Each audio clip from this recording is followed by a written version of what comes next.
Ladies and gentlemen, boys and girls, collectors of all ages, it is Aussieverse. We are back live and in living color. I am OmniBeau, joined by the Sharif around these parts, the custom king Sharif, and he has made his way back into the Aussieverse. He had such a good time last time that he's asked to come back this time. It is the DM Dungeon Master.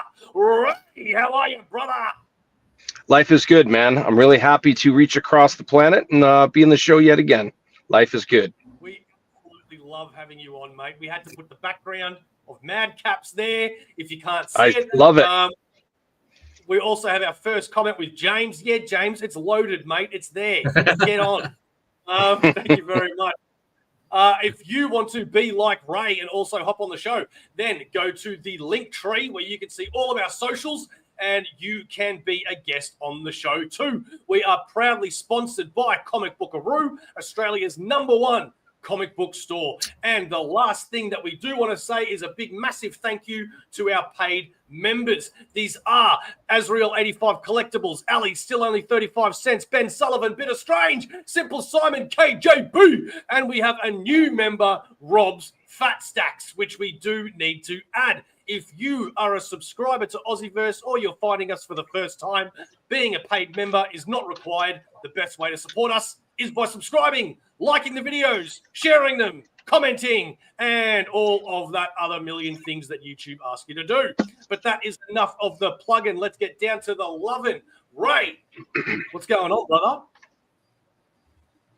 Well, MadCaps issue 2 launches in April 1st, on the Tuesday, and I'm really excited to get this mini series going. You could see in the background. You know what? I wore a special T-shirt today for you guys. I know this is not in Australia. Here, I'll turn my phone sideways. I know this isn't Australia, but if you could see, this is Russell. My parents are there a couple times, and apparently it's a good place to be to visit New Zealand. I know that's not Australia, but that is the closest I had. I was going to say, I don't know where you're talking about. But anyways, yeah, MadCaps is, for anybody who doesn't know, this is a medieval fantasy themed mini-series, 3 issues long. It is about 4 friends meeting back in their hometown. They're going to leave for some employment, but some weird things happen overnight. All 3 issues take place over the one night, and it begins with what looks like the startings of an undead outbreak, and the 4 main characters end up helping stave off the outbreak. And it's led to believe that this has something to do with a local drug problem. So these 4 get invested into what the heck's going on. So the end of issue 1, which was successfully launched last year, they're able to actually intercept some people smuggling some of this product, and issue 2 leads them into some interesting scenarios. And one thing to highlight in particular is how they are going to be going into a distributor's territory. The thing about shady people doing shady stuff like this, if you have a facility with shady things going on, you're going to have some hired muscle. So these individuals, being not the mightiest in the realm, they have to start asking themselves some questions. The most particular one being, are we biting off more than we can chew here? Like, do we just call it quits here and hand this off to somebody who's more capable? Where do we draw the line? So there's going to be a lot of cool stuff, some debut of some powers we haven't seen yet amongst some of the characters. And there's action, intrigue, there's mystery, tad of comedy. The pacing I really like because it goes from fast to slow to fast, but in a logical manner. It isn't just, bam, we're fighting and now we're talking or anything like that. Big shout out to Philbo Publishing, which I saw you guys had Philip Russert on last night, which was really cool. We did. I did flick it over just quickly to issue 1 for a particular reason, and that is I thought we could show the video here just in case people haven't seen. Absolutely. The last time DM Ray was on the show, and you want to know more about MadCaps. As you just saw, the 2nd issue hasn't landed yet. It is. When is it going live? April 1st. April 1st. Okay, so let's take a look at this video for the first issue and what you missed.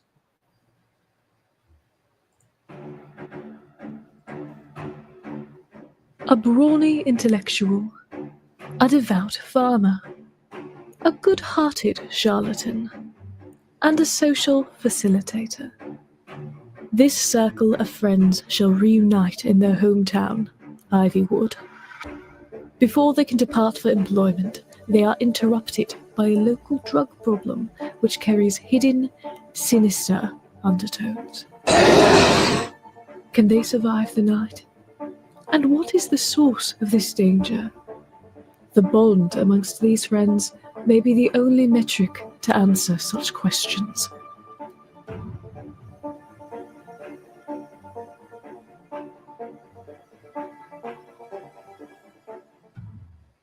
So that was obviously MadCaps issue 1, which Sharif, have you read that one, didn't you?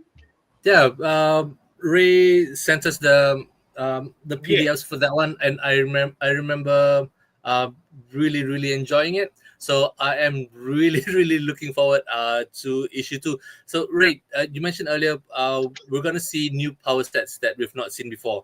Apart from Yes. new powers, are we gonna can we expect new characters to be introduced for issue 2? So for new characters, this one's a mini series. I had a hard balance of, I didn't want a large injection of a lot of characters. So this one is a very intimate setting. There is, the focus is on these 4. There are other people and things around, but the focus is going to be on these 4. In regards to new characters, you're going to see some trouble, but nothing of significance to merit a name. We'll put it that way. Yeah, great. I remember really loving it as well, man. And it was so, some people find it hard to get into new characters, which is a shame because it's hard for anybody to have a new comic if you want to keep reading the same thing. But I found with these characters, it was very easy to start liking them individually and realizing the differences between them and other characters in other books. How did you come up with the concepts of making these personalities for each of these characters? Well, it's funny. This story is based off of the first homebrew D&D campaign that I've ever run. I ran it from scratch, and all of the people that were playing at one point or another, I removed those characters and I put in my own characters based off of the people playing. So I got a lot of inspiration from real people that I know, and it's funny when you ask that question. For me, in regards to what made the character and how they interact with each other, was actually very natural for me. In my mind, I already had them figured out. So in a lot of cases, for example, the first couple of pages of issue 1, I had somebody, I didn't think of this as a big deal, but somebody says, you introduced 3 of them on the first page, but it didn't look like it was forced. So I have one person narrating through a letter. He's writing to a person named Annette. And then the 2 other people riding into town on the back of a cart. Well, the only other person that wasn't introduced to, you run into them naturally.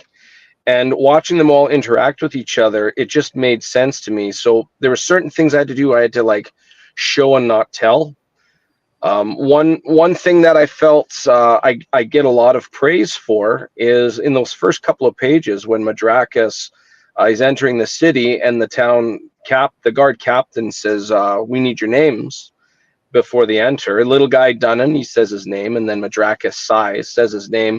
The guards look at him real fiercely, and then Madrakis says, "The town's charges were dropped against me," and then they put their tail between their legs. And lots of people are saying, well, I want to know more about that. And I got a lot of credit for giving a lot of depth there, but saying very little. And I tried really hard to give them the impression that the world exists before this miniseries starts, and it exists after that miniseries is finished. Yeah, that's pretty cool, man. I'm really digging it. Sharif, you had some questions believe. Yeah, I was curious since we're going in obviously into issue 2. How receptive was it for issue 2 in terms of the amount of backing that you've got? Obviously, it's successful enough to get to warrant an issue 2. Yes, so I have a decent following. So my pre-launch, which you can find on Kickstarter right now, the pre-launch is doing. I'm at about the same amount of followers. I haven't really thought as much as how well I can do on the campaign. My focus, this isn't my day job. I just want to express this story. So although I'm not an artist by trade, it is a passion, my inner child. I am an artist. And just like a shark has to swim, artists need to express. So I just needed to express this story. So I don't really merit my metric for success isn't the amount of followers or how much money it's going to make. My metric is just getting it funded and getting the getting the product to the people that want to see it is the best way to put that. Yeah. Yeah. And it's 3 issues, is that correct? 3 total, yes. It is just a mini series. This is my first time on the creative side of a comic book. So Yeah. I think it would be very arrogant of me to say I'm going to make an ongoing monthly and everybody's going to love it. I just wanted to test the waters. I want to express this story. If there's interest in the future, that's great, but I'm not looking that far ahead yet. Yeah, fair enough. With issue 2 out, and you say it's a 3-issue mini, so we're 2/3 of the way through. Have you even started on 3, and do you have an idea of how it's gonna wrap up? Well, all 3, I wrote the script all together. I treated it like acts. So when you really look at it, when you look at each issue is an act. I have 3 covers done for issue 3 already. And I'm taking my time on this. This second issue, we're almost complete. We had a little bit of a setback with our lineman. Victor Medina is doing issue 2. He was right in the middle of the Los Angeles fires, so he had to hold back for a bit. Yeah. By the time the campaign is done, I will be right on the threshold of having the issue 2 ready for print. So my big plans right now is just to promote this and get it out there. It's really, issue 3 has a lot of payoffs. So issue 1, as you've both read issue 1, there's some setup, there's some intrigue, and at the same time you've got to know 4 different characters at the same time, and that's all crushed into 22 pages. So Yeah. there's a lot of show and not tell. I can't lay it all out, and my goal for the first issue is if the readers are asking me questions, they're interested. I'm setting up just enough to keep them going. Okay, I want to know what happens on the next issue. This second issue, there are some there's a twist, and the twist is actually the twist is big enough where I've said this on other podcasts. In volleyball, they say bump, set, and spike. Issue 3 spikes, and it spikes really hard. But in order to get to that point, I can't just be like, let's have fight scene upon fight scene. I need to build up, I need justification, and then the execution on third issue. Third issue is going to be just like great. And in order to get there, the second issue, you're going to see a lot of like,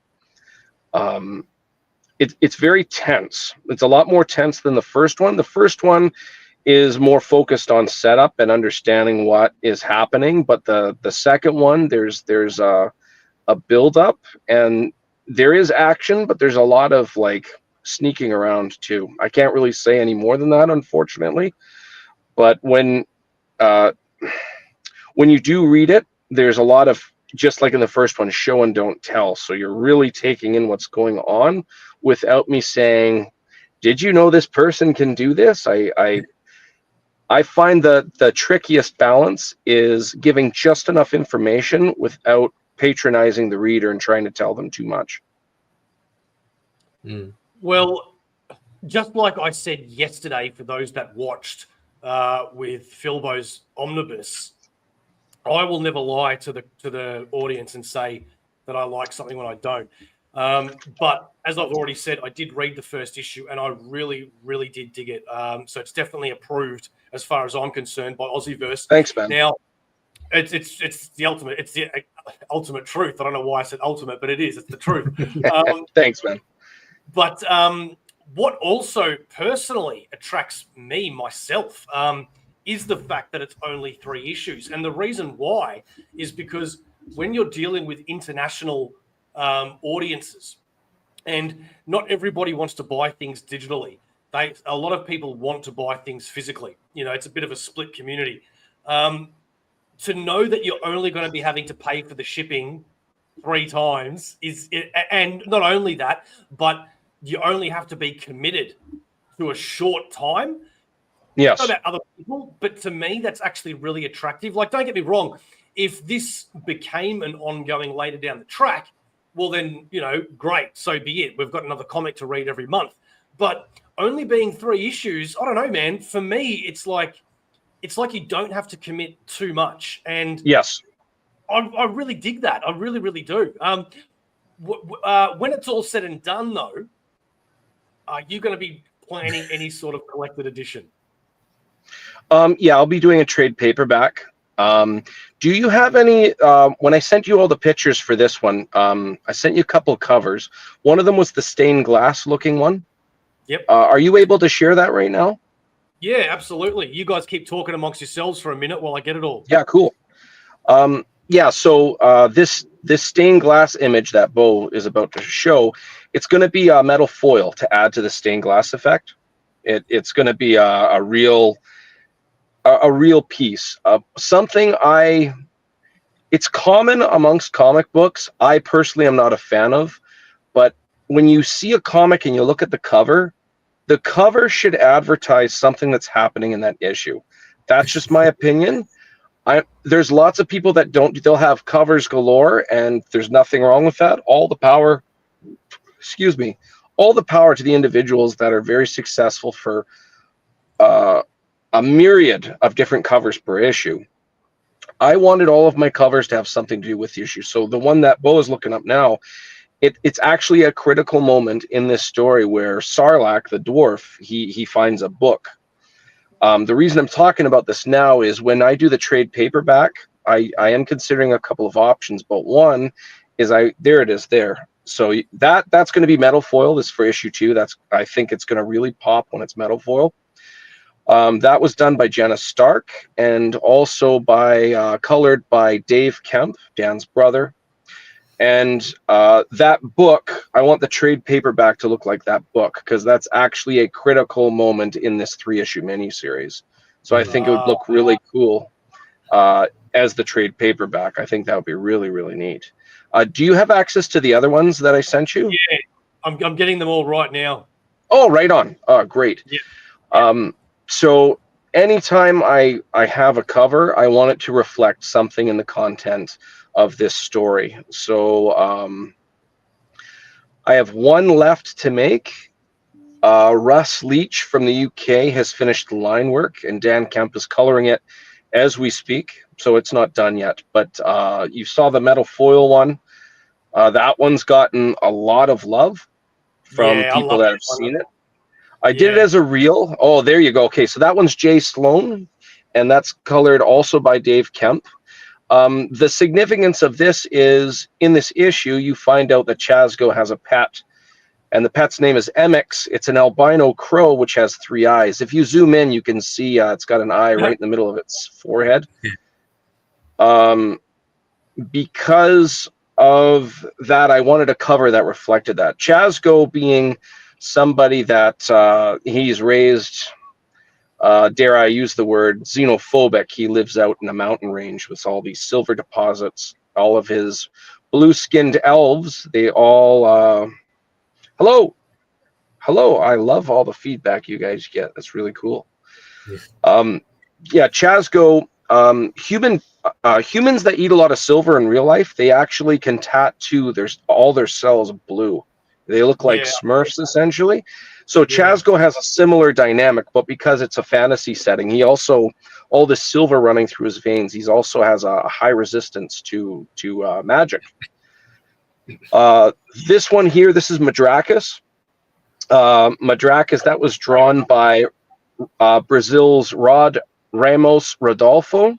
It's colored by Dan Kemp as well.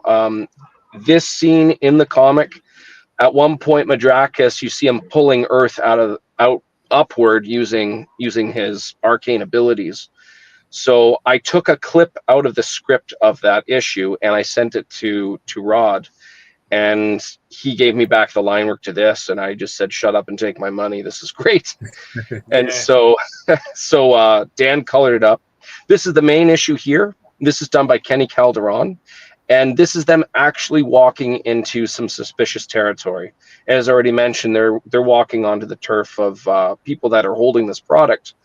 And as I said before, anybody that's holding anything anywhere, you're going to have hired muscle eventually. So these are not warriors going into this. So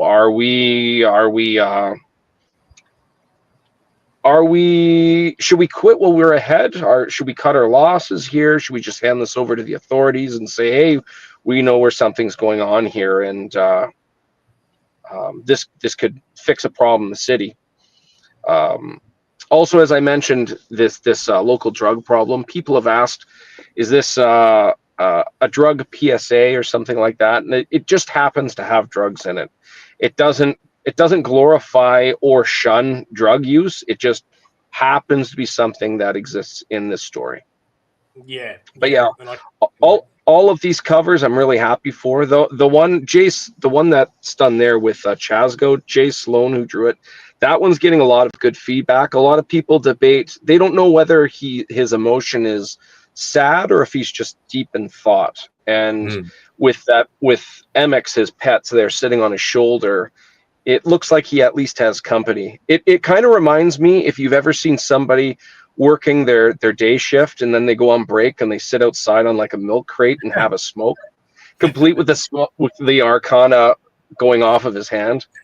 And then yes, this one here with Sarlacc, I'm just really happy with how all of these turned out. Like they really look like statements, and anything that I have put under this brand, I just want it to look like it's worthy.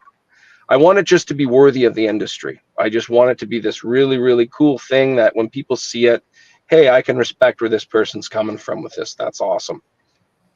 Yeah. Oh, that's the wrong cover. Sorry. I want that to be a cover now. So with all of these variant covers, did you have any? How much input did you have on what you wanted to see and what's what the finished product is? So, being my first time, I had a bit of I call it pragmatic paranoia. I didn't want to be controlling, but I wanted to make sure I was clear enough. And how do you do that? So one thing I did is I embraced being as meticulous in my communication as possible, but I also disclaimed up front, if you think you see something better, be it these panels would look better as one, or you know what, this perspective would look better if you done it this way, do not hesitate to try it. And so you'll see the layouts, the formats. When I originally wrote my script, especially for issue 1, I went as far as doing every page the script, and then I would put in like a panel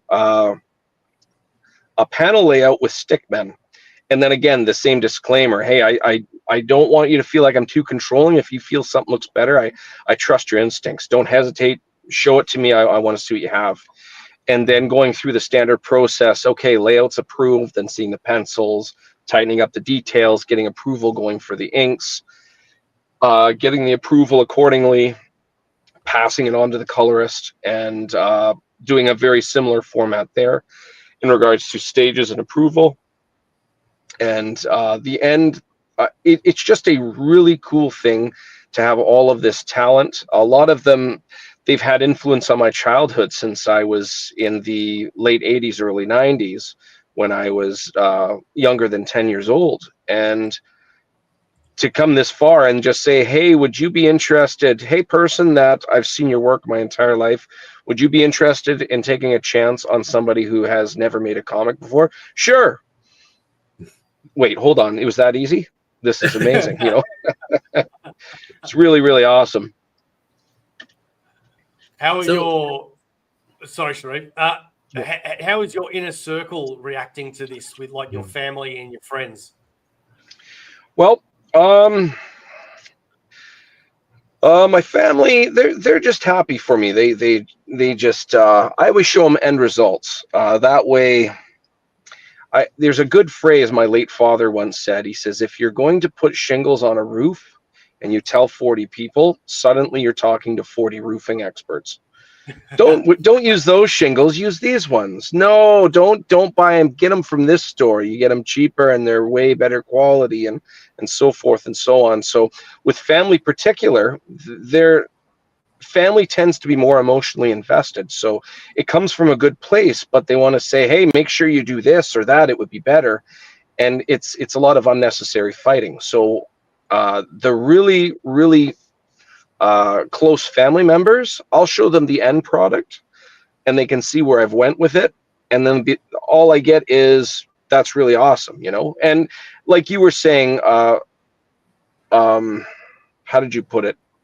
You're not just saying it's good for the sake of it. My family members, if they didn't like it, they would tell me.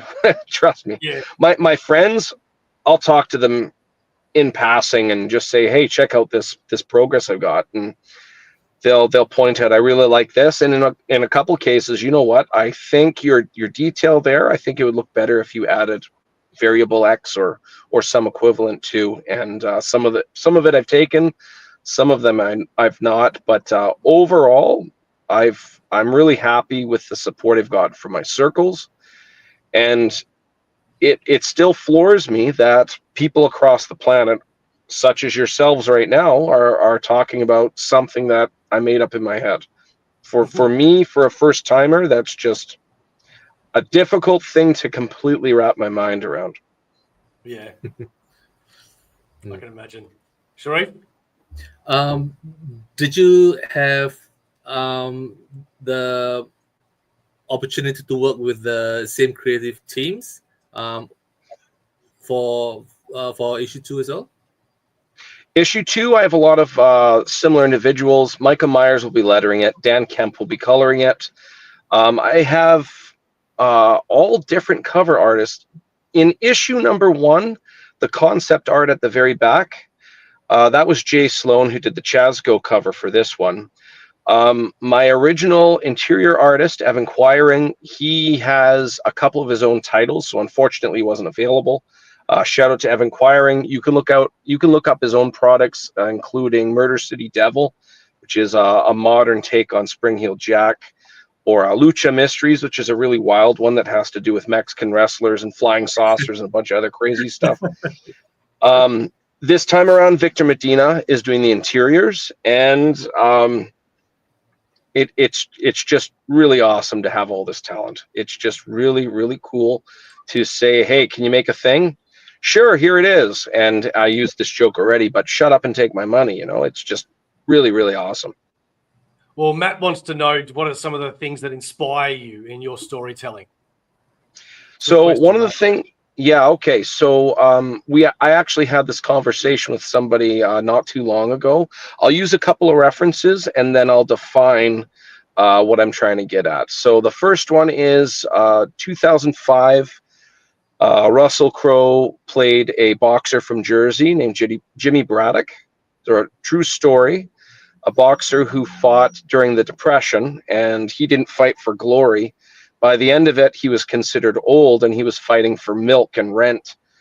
The movie's called Cinderella Man, and there's a scene in it. There's a scene in it where he's fighting a fellow with a Polish last name, Lasky. And whoever won this would move on to go to the title fight against a guy named Max Baer, who killed 2 people in the ring because of his he had such heavy hands. And at one point, Braddock, who is not in his prime, he gets his ribs get rebroken, And the whole fight, he stays with Lasky, but Lasky starts getting the upper hand. And then at one point, Braddock gets a punch to the face, depicted in the movie, and knocks his mouth guard out. It's such a hard punch. Braddock's still standing, and then the way it's depicted, you see a lot of like flashbacks. All he sees is his kids in a bread line trying to get free food, and dirty beds, and the milkman leaving empty bottles with the sign "Past Due," and his kids are filthy and poor. And then he picks up his mouth guard with a bloody grin going, blood streaming down his face, and this grimace of a smile, and he puts his mouth guard back in. And then for the rest of the fight, Lasky regrets the fight. It's a really cool thing that I heavily relate to when, like, I'm an extrovert and I shine my best when I can do it for others. So expressing something, it's usually to like, we use the analogy of D&D, the theme already. I would be classed as, I guess, as a bard. So I would be the person to make sure when that person swings that axe or is about to do that one critical thing, I make sure they hit especially hard with that axe, or they're entirely focused to defuse a bomb, if you will, or some equivalent to. Another good example in film, like, there's a lot of really good ones. Throughout all of Lord of the Rings, there's a lot of support Frodo gets through it. One of my favorite ones, it's such a subtle thing. After Frodo dismisses Sam and then Gollum betrays him, and Frodo gets away, and just before he's attacked again by Shelob and then tied up, it's a point where he falls down, and regardless of whether it's hallucination or Galadriel actually uses magic and contacts him, she says, nobody else can do this but you. If you don't do it, you fail. Like, everybody loses. And she holds out her hand and she grabs her hand. And one of the things that really strikes me is just before she pulls him out, her smile changes, and it's very genuine, and she's smiling for him. It's very subtle. If you look it up, he grabs her hand, she smiles, and then pulls him up. And then when he starts walking again, he has a little bit more energy in him. And I really like stories like that, where the sum of individuals does not equal their whole. When they're together, it's a really, really cool thing. And when you take somebody out, it's not as potent of a thing. I really like the idea, and just like in my story here, these individuals all work off each other, and not all of it is in a positive way, but because they're around their friends and there's something happening, well, I don't want to look like a coward in front of my friend. So I better do the right thing here, because if I was a parent with children around, my focus is get my household to safety. I'm around with my friends. Okay, let's fix a problem. And there's lots of examples throughout story. I just gave 2 there, but that is a very big drive for me in telling story. Yeah, sweet. All right. So if people just happened to glance at this stream and not actually watch the whole thing, they just tuned in right now and they just heard the title MadCaps, what is the pitch that you would give them right now to sell the book and to make it exciting for them? Putting Absolutely. pressure on them. Yeah, for sure. So we have a 3-issue miniseries, medieval fantasy themed. It revolves around the concept of being able to see friends when you haven't seen them in a long time. If any of you have ever had a circle of friends, and be it by finishing high school or moving somewhere else or other responsibilities, you don't get to see them too much, that one time you do, even if it's for 5 minutes at a restaurant or in passing, it is a very refreshing thing. You actually say to yourself, I really needed that. So this story is an homage to that level of camaraderie. It has swords and sorcery. It has undead. It has intrigue. It has action. You do not need to know 60 years worth of lore before it. Beginning, middle, end, 3 issues. You are not heavily invested. This isn't like if you buy a new ongoing monthly, well, you are now committed to this to find stories 8-10 issues later, or find solutions or big reveals. This is a very concise story with a good amount of action and balance, with dialogue, humor, and a lot of other variables. The only way you're really going to truly be able to understand it is to buy the thing and to read it. Issue 2 launches in April. April 1st, you can find the pre-launch right now. And I guarantee you by the time we get to issue 3, you'll have a satisfying payoff in the style of, this would be the equivalent of watching a cartoon series. And if there's a really good cartoon, a really good episode you like, there's a beginning, middle, and end to it. And there's a payoff at the end. And these 3 issues are exactly balanced like that. So where can people buy issue 1 now? So issue 1, you'll be able to purchase on the Kickstarter for issue number 2. And issue number 3 will be coming out in the not too distant future. Once all 3 of those are done, I'm going to be considering distributing them accordingly. When I have them all done, I'm most likely going to go the trade paperback route, and you will be able to find them through Filbo distribution. That currently is your options for both 1 and 2. Sweet. All right. Sharif, you got anything else for DM? I know that you had to go around the half an hour mark, I think you said. Yeah, for sure. I've used up my list of questions. Yeah, he's answered everything that I wanted to know. Well, Ray, make sure. I mean, I've clicked the notify me now thing anyway, so it's probably a little redundant. But make sure you hit us up when it does go live, so yes, that we can promote it and share the love. For people that didn't see it before, this is recommended by Aussieverse, myself, Sharif, and I'm sure Steve as well. I'm pretty sure Steve read the first one. Yeah. He was just busy today, so it's unfortunate that he couldn't join us today. Right on. But Ray, thank you so much for reaching out and joining us once again, man. It is always a pleasure to have you on. Do you remember what is Aussieverse? Aussieverse is for life. Is that straight? There you go. There you go. For life. There you go. Good work. There you go. As Matt likes to say, from the womb to the tomb, Aussieverse for life. Right. I like that. That's great. Well, we will catch you next time, ladies and gentlemen. What do we have coming up on the agenda? We have our weekly FOC show that comes out every single Wednesday. But apart from that, we have the Mac brothers coming on next Friday to talk about Anna issue 1. And we also have Ben Lacey coming back on Saturday the 22nd. That is Melbourne time at 12 p.m. to talk about his latest issue. And last but not least, for now, we have Penguin Random House representatives coming on at 11 p.m. on Saturday the 22nd. So plenty of action for you. If you have not subscribed to Aussieverse, what are you doing? Do it now. Be part of the Aussieverse family, because how else are you going to be able to meet really cool people like Ray and awesome new comics like MadCaps unless you get your source of information from here? We will catch you next time. Smash that follow. Like, subscribe, and follow. That is right. We will catch you next time. Thank you, Javier, for the very last comment for life. You're all the best. Bye. We feel the same for you. We will catch you next time. Adios.